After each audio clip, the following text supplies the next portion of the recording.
Mr. Mo Kelly here at KFI AM 640. We're live everywhere on the iHeartRadio app. Have you ever had something seemingly minor just completely throw you off your game and wreck your concentration for the rest of the day? My OCD can be easily impacted by the smallest of things. Not that you care, but I'm going to share anyway. Negatively impacted? Yes, negatively, as opposed to positively. I see.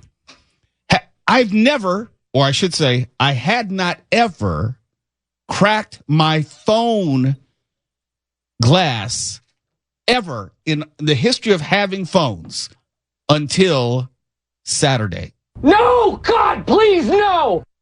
And it has wrecked my life in the days since. And it's only Tuesday. And I said, well, maybe I'll just go ahead and get another phone, or I'll get another glass for the phone. And I don't have 8 hours to just set aside to have the phone, get it repaired, because that's just not an option in my life. And I had already given away my backup phone to one of my sons, so I don't have a backup phone. Normally, I would have had a backup phone. I would just kept it moving, but I don't have a backup phone, so it's really messing with my life. And I can't use my phone the way I want to use it, and it's driving me insane. And then I wanted to say, well, let me just go on to store.google.com and get me one of the new Pixel 9As, which had just been announced on the 19th. Oh, so sorry, they're not available until April. They announced them, but they're not actually available for sale. I'm thinking, wait a minute. Why did you tell me about this phone? I can't even have it. I thought I had a solution to my problem, but instead I don't have a solution to my problem, and my OCD is absolutely killing me. Not that you care, but you should be aware. So if I should exhibit some really erratic behavior, that's why. Haven't you ever, I put it this way. I was that kid when I went to school. If I, for some reason, had mismatched socks on, it would bother me the whole frickin' day. If I went to school and forgot to put on my belt, it would bother me the whole day. Little things will throw me off like that. I can't be the only one. I can't be. I have a glass cover, protective case on my phone, because I couldn't have that. But it's never happened to me before. Never until this past Saturday. But you've never had a cover? No. I need to feel the glass. You can still feel it. I don't want a phone condom. I want to raw dog it, okay? No, you need protection. You don't know where your thumbs are. And we're off. No, seriously, I don't like those phone covers. Feel mine. No. Feel it. Feel it. Touch it. Ooh. It's very smooth. Look, smooth. It's very smooth. Look, touch it. You can't even tell. Ooh. Now, I've dropped that a couple times, and it's still smooth. You can still feel all the buttons, all the knobs, all the indentations. Yes, it's very smooth. And I've dropped there is a little crack in this one because I've dropped it. I dropped it and then I stepped on it. So now I have to go and get my spare glass case cover. I was just a victim of circumstance. I was getting out of the car and I had it in my hand and I was going to my Hop Keto studio and I happened to drop it. I've dropped it maybe 10 or 12 times. And this time it happened to drop right on its face on some jagged asphalt. And, the rest they say is history. And I've been out of sorts ever since. It's almost like you walk in front of the mirror and you see that zit in the front of your center of your forehead every single time. And you can't look away because that's all you can focus on. Well, all I can do is focus on this big ass crack on my phone. Not that you care, but you need to be made aware because I'm on one tonight. Things a little bit different.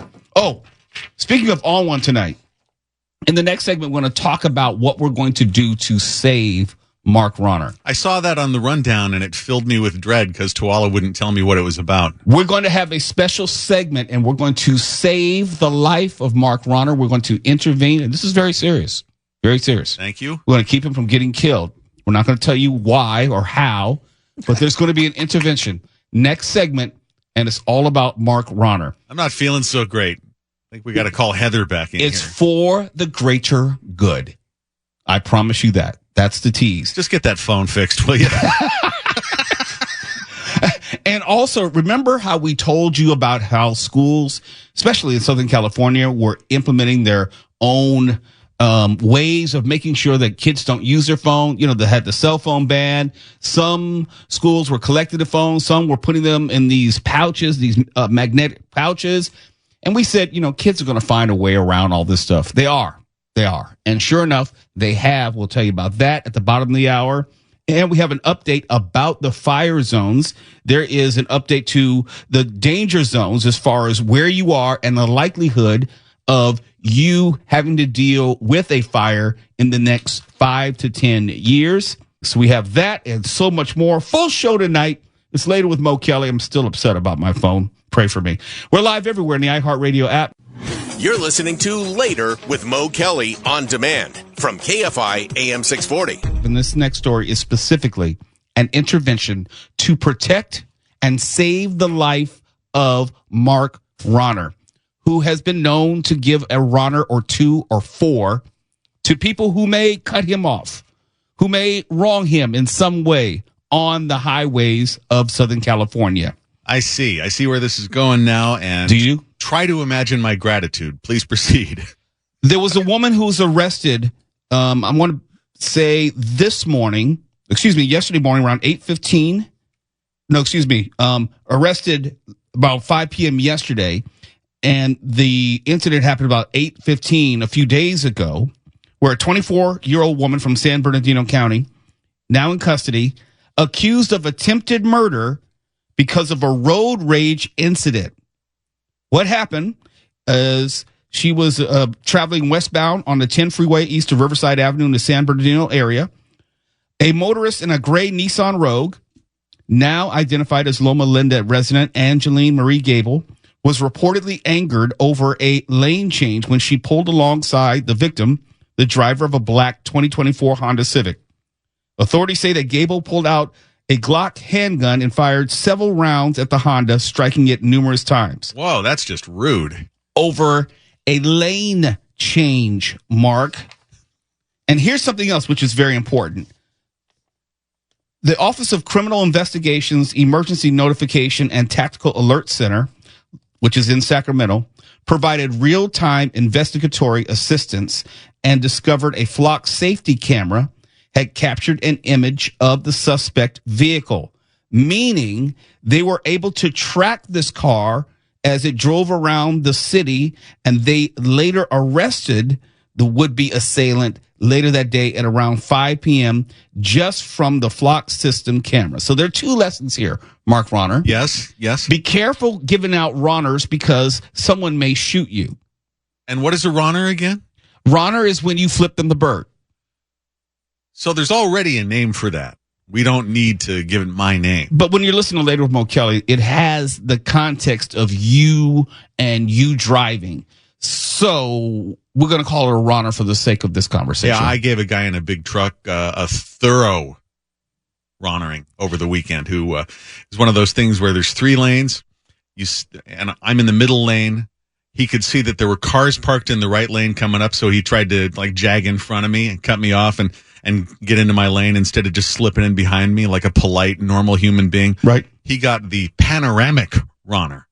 And you may have been justified in doing it, but is it worth being shot at? I'd prefer not to be shot at. You're correct about that. But you may lose control of the situation after you Rahner someone, and they may try to, pop a cap in your ass. And I don't want that to happen. No, and I appreciate that. I can feel the love emanating from you.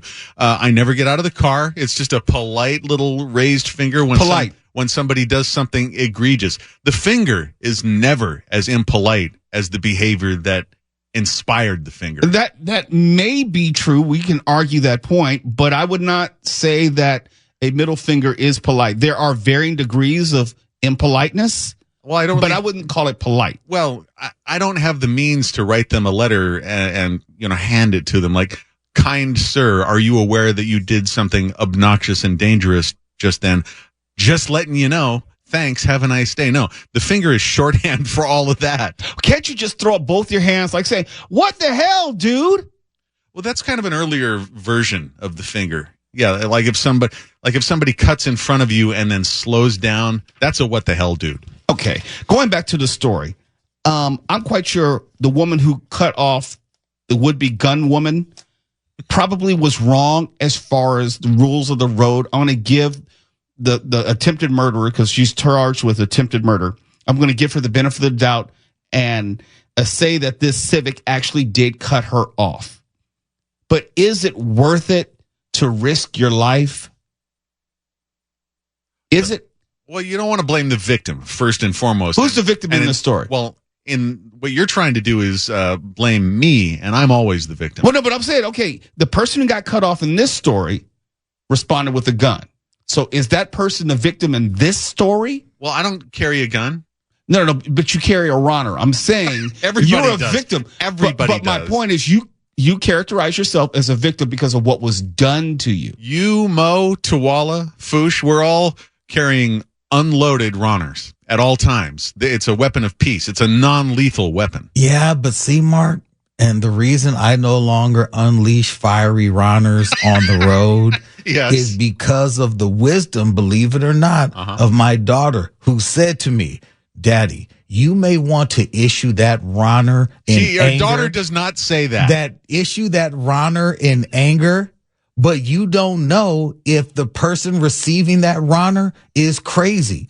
And crazy beats angry every time. Yeah. Daddy, keep those Rahners holstered. Yeah, I got to agree with that. I don't think your daughter would appreciate you putting false words into her mouth like that. You are misquoting. She knows what a Rahner is. She doesn't call the middle finger by the name of your coworker. I know this. But she has said the difference between mad and angry, and someone who's angry is not thinking straight, and they're probably more committed to the escalation than you are. You probably are intending to Rahner and move on with your day, where that crazy person, going back to the story, obviously had a gun available in the car, loaded.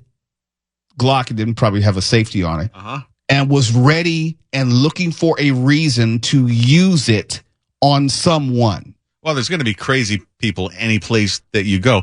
And if somebody does something rude and you give them a gesture that indicates that they were being rude, and then they pull out a piece, that's compounding the rudeness. You understand that, right? It doesn't matter if you're dead, though. You could be right and dead. I would prefer to be right and alive. Okay. I think we can agree on that. We're making progress here. Yeah. So I would rather you err on the side of caution and not put yourself in a situation where the choice to continue to live has been taken away from you. Okay, so for me and the people listening in their cars right now who overwhelmingly agree with me, what would you do a straw poll? What would you tell them to do in place of the Rahner? I would say if you can keep your hands at 10 and 12, you don't have to remove either hand for a panoramic, for a thrusting, a gyrating, or an out the window Rahner. What about a crank it into the open position one, like in Guardians of the Galaxy? No, because that's not taken as fun and playful on the road. In a film, it's fine. But, in real life, that's almost more insightful. That's even more reason for me to come after you, because now you're clowning with your Rahner. But don't you think people know when they've done something terrible and rude and unsafe? Yes, I'm quite sure when this person pulled the gun and started dumping, they thought it was rude and unsafe. They didn't care, and that's my point. Well, they deserve an extra Rahnering for that. All right, then, but you can't with a bullet in your head. I'm trying to protect you from you, Mark. I want you to live, Mark. You're my brother. I love you. I didn't expect to cry coming into work today. I said you're going to make that happen. This is an intervention because there is someone listening right now who, like you, has no reservations about giving someone a Rahner. Well, it is important to stand up to bullies and wrongdoers. You understand that, Mo? Yes, and most bullies don't actually want to fight. That's why they'll shoot from another car. That's my point. A person who's going to shoot is not trying to pull over and go head up with you. You and I have been in scraps before, all right? A person's going to shoot you is not trying to fight you. Well, maybe I should get one of them their Teslas. Aren't those supposed to be bulletproof? The cyber, those swastika cars, whatever you call them? Can't trust those things. The panels fall off. How they're not going to stop a bullet. Oh, okay. There's no bulletproof cars? There probably are, but you don't drive one of them. No, not currently. Nor could you probably be able to afford it. Well, If you want to get that personal, I don't know if any of us could here. This is personal. That's the whole point. We're trying to keep you alive. And actually, the serious point of this conversation is it's not worth escalating the situation. I know every single day someone makes me angry, and I'm not going to stare them down. I'm not going to do some aggressive maneuver and cut them off, and I'm not going to brake check them if I happen to be in front of them. It's not worth it. Will I calm down eventually? Yes. Am I angry in the moment? Absolutely. But this is a perfect example of wrong place, wrong time, because I know I'm angry, and going back to what Tuala's daughter said to him, I don't know if there's dumb and crazy in the other car, having nothing to do with my anger. Of course. I mean, I follow the Apocalypse Now rule, never get out of the boat, never get out of your car for a road rage incident. And I just watched a clip yesterday of a woman, I think it was a woman getting out of her car and trying to approach the next car ahead who had brake checked her or something like that. And a cop stops cold on the other side of the road and gets out and stops her from doing it. And he's like, I got this, okay? You get back in your car. Yeah, I don't get out of my car anymore. You never should. And I say anymore because I have been on the other side of that logic. You know those electronic reader boards where you can program it to have messages that scroll across the screen? I'd like to have one of those for my car. You can get those. You can put it on right on top of your car. And hopefully, like a marquee, you can program it with a picture of a middle finger, so you can keep your hands on 10 and 2. Tuala. Mark, you cannot take the Rahnering digital to another level. Rahners or analog Rahners, they're the same. No, science marches on. This is you need to embrace the future, Mo. We tried, Tuala. We tried. Sometimes you just got to let family go. I want to live for you. I want to live for both of you. I have some addicts in my family, and we couldn't save them. I feel the same way. I'm getting the exact same feeling. Where it's like sometimes you just got to let them go. So I'm a middle finger junkie. Is that it? Pretty much. And I don't want you to encounter someone who has a Glock on the 10 freeway. Oh, I need a fix right now. Look at this right here. Oh, that felt so good. You actually Rahnered me in the middle of a freaking show. Well, it was just to make a point, and now I feel bad about it. I hope we can move on and you can forgive me. Yes, look at the time. When we come back, we're going to go into the schools and talk about how students are circumnavigating the supposed cell phone ban, just like we told you.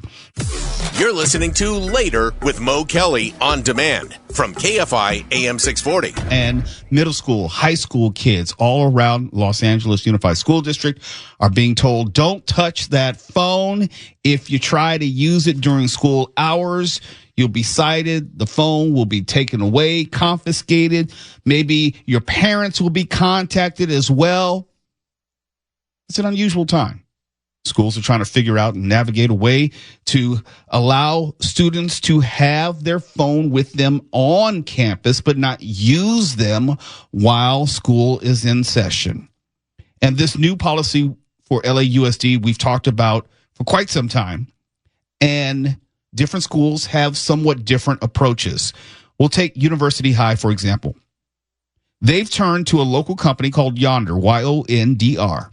And Yonder is a maker of a lockable pouch, commonly used at film premieres. If you've ever been to a worldwide premiere of a movie, they'll usually take your phone, they'll hold it at the front, they'll put it in this pouch. I know I've had to do it any number of times. And then it's almost like a coat check. You get a receipt, and then you come back and get your phone at the end of the movie. It's much like that. And you have these pouches available now at schools, which are going to do the same thing. They're sealed with a magnet, and it's the most popular choice of most of the schools trying to enforce this cell phone ban. Here's the problem. And I said this before they even talked about possible ways to get students to not use their phones. I said it. Tuala said it. We said that just like they were able to hack their own laptops, they would find a way around the pouch or any type of mechanism that you would have to keep them away from their phones. Why? Because they're kids and they're smart and they're always looking for a way to get over. Some students have done exactly what I said they were going to do. They're using decoy phones. I started this show today, this was for a reason, talking about how I cracked the screen on my phone. it normally wouldn't be a big deal, even though I've never done it before, because why? I had a backup phone. And when I had a backup phone, I didn't really trip on anything that would happen to this phone because all I would do is just use the backup phone. A lot of kids now, since they get new phones just about every year, have backup phones laying around that actually work, or at least you can turn on the power. And, what is an administrator going to know? They're not going to know whether it's their true phone or a backup phone. And these kids, what are they doing, Twala? They're giving a backup phone and putting that in the pouch and keeping their main phone and using that in class. Or, as my daughter has just informed me, they'll be still listening to their music, so they'll walk into class and they'll turn on their music listening device, Spotify or whatever, and they'll hide their Apple earbud under their hair and just turn the phone. They'll still be listening, jamming to their music. She said, people still sneak their phones. They'll turn in empty pouches, and the like. This is a first-hand account. Yes. Of how she would never break the rules, but she's aware of how other people are breaking the rules. She is aware of how other people. She said, not me, but this is how other people are getting around it. Look, I'm not trying to equate this to criminal behavior when I say I think like a criminal, but I do think like someone who's always looking to circumvent, kind of sidestep all of the rules. This is what kids are going to do. And I know it's the best foot forward by schools right now. I just think we were kidding ourselves if we didn't think that kids were going to be smarter than all the administrators trying to enforce this rule. Now, she did say they are trying to crack down now. So I'm thinking right now at the entry point of this crackdown and the ban and then putting in patches, yes, kids are finding a way around. But as the months go on and years go on, they will get to a point where this does work. I think right now it's almost backfiring in that kids are spending more time trying to find ways around the system, which is more of a distraction. But eventually, this will work. We'll see. And I think work is going to be a relative term. Okay. Yeah. I don't need it to be foolproof. I just don't need to kid ourselves as far as how effective it's going to be. I was talking about Uni High, and their rules are if you're caught as a student breaking the rules for the first time, you lose your phone for the rest of the day. Okay, big deal, 5 hours. Maybe for them it's a big deal. And if you do it a second time, if you're found in violation a second time, your phone is confiscated and their parent or guardian is notified and required to retrieve it on a designated day.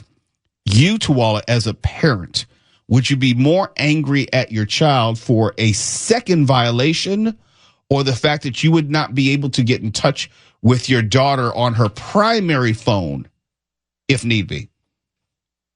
I would have to turn on my mic. I would be upset at both, actually. I would be upset that my daughter had violated the rules, but I would be even more upset if the school decided to take the phone and not return it. And I can go back to a point in time when my daughter just had left her phone in her locker and wasn't allowed to go back to get her phone after class because she had to run to her next class and the locker room was closed or whatever. And I went and I lost my mind because I'm like, I had been calling my daughter to pick her up after school and she couldn't get a hold of her phone. So eventually she called me from her friend's phone and said, hey, they took my phone. And I'm like, whoa.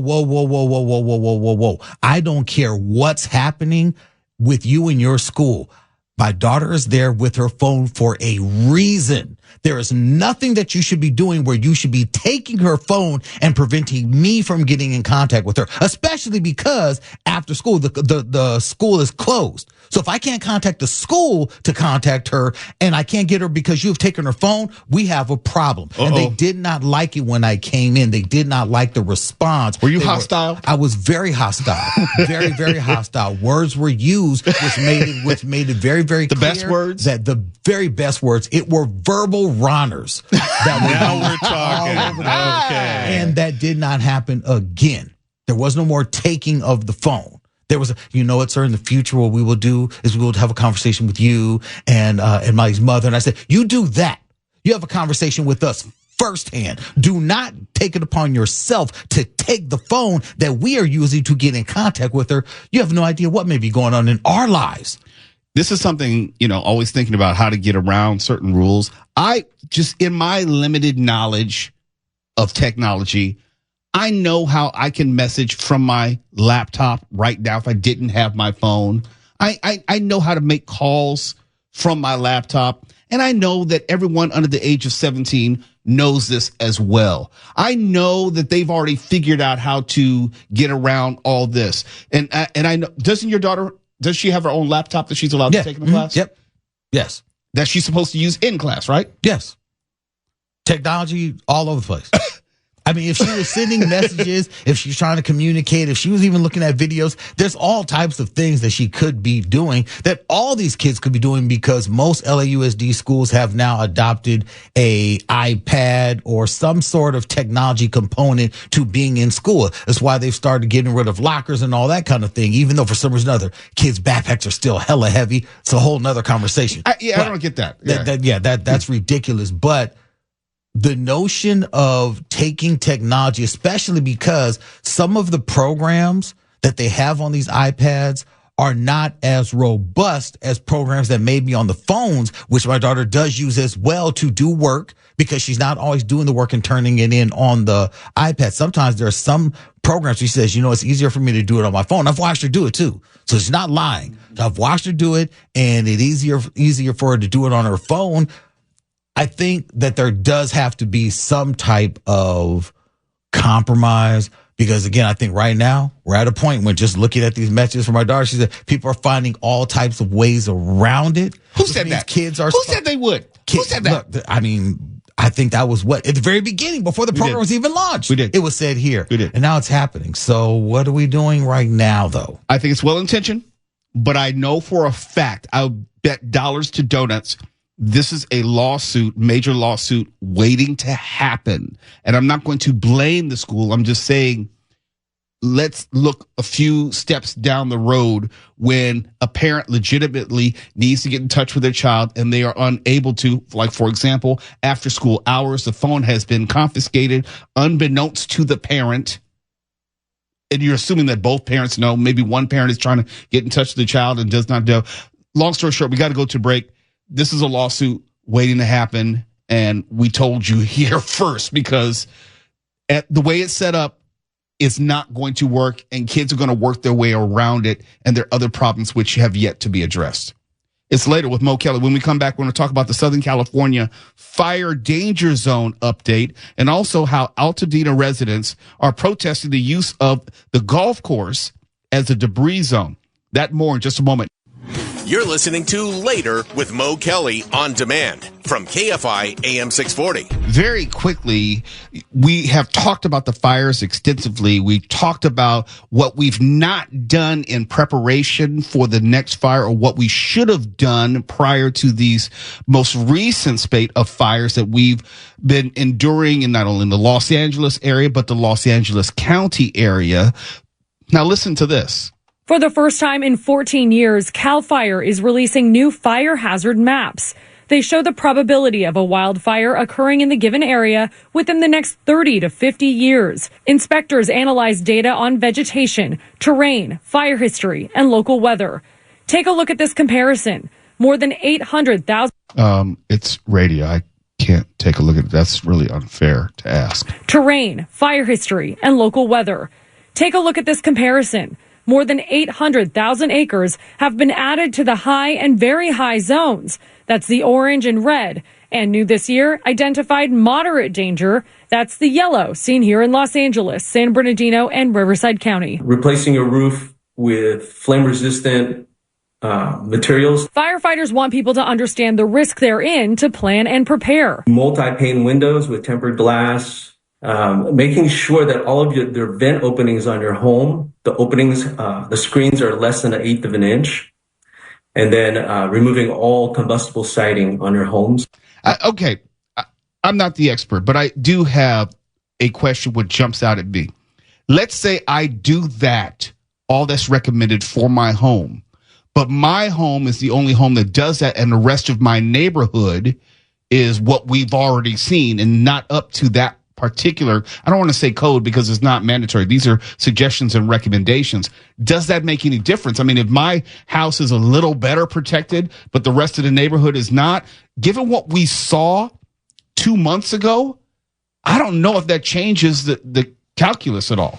No, I mean, what I need to hear in this report is that the city is paying for this retrofitting. There you go.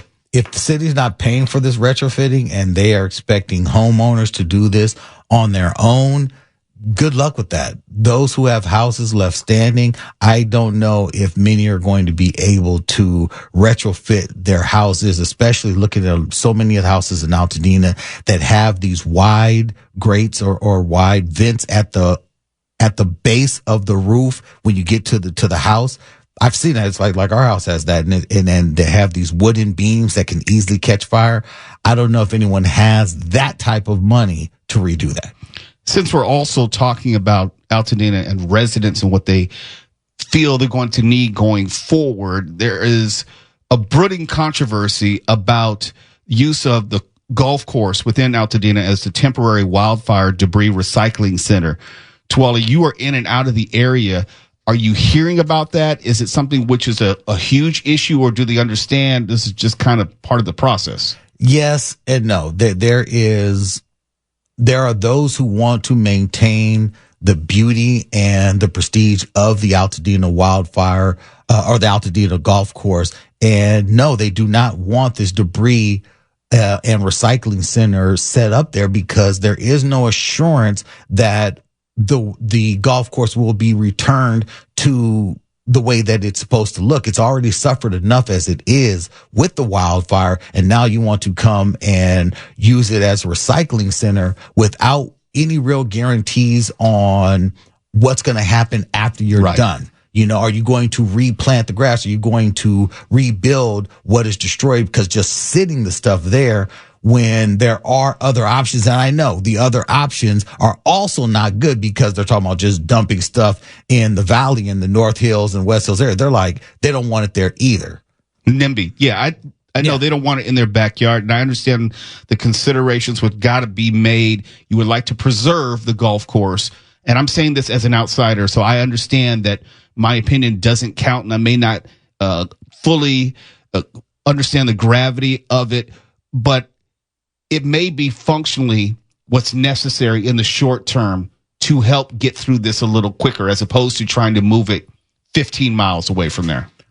Possibly. I know that there are several areas within the valley where there are just absolute open fields. There are areas that some are saying even along the 210 and where you get to like Sun Valley where there's just open space. If you just need a place to dump the stuff temporarily and recycle it, why not go to an area where there is open land for the moment instead of going to a place like that is established and that you are going to have to do so much repair on? That is kind of the argument. It's like, why there should be a parking lot somewhere. There's got to be some open spacing where you can do it versus destroying the Altadena golf course, which is like, can we not have something that stands that is not also destroyed or not also made to look bad in the interim? I see the trucks. I was out there the other day. I see the trucks. They're moving nonstop. Yeah. They are just going up and down Fair Oaks full of debris.